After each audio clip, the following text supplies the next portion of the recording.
santé reproductive, caravane de sensibilisation sur la RN7. Je suis de la génération égalité, levez-vous pour les droits des femmes. Tel est le thème de la célébration de la Journée internationale des femmes le 8 mars pour cette année 2020.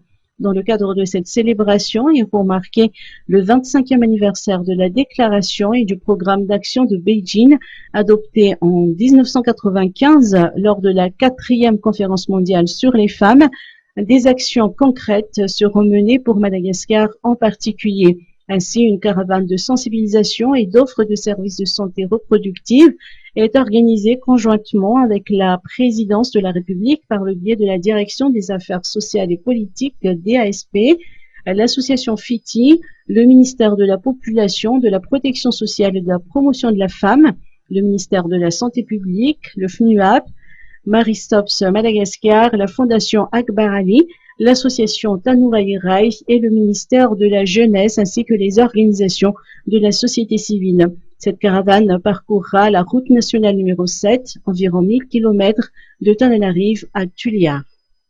On sent que nous pouvons faire la différence. UNFPA ne peut pas travailler seul.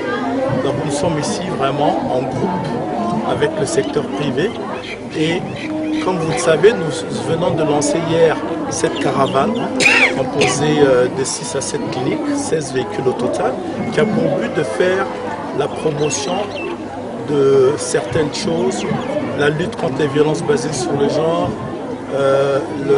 la sensibilisation contre les différentes sortes de maladies, la planification familiale et de permettre aux femmes d'avoir accès surtout aux soins obstétricaux.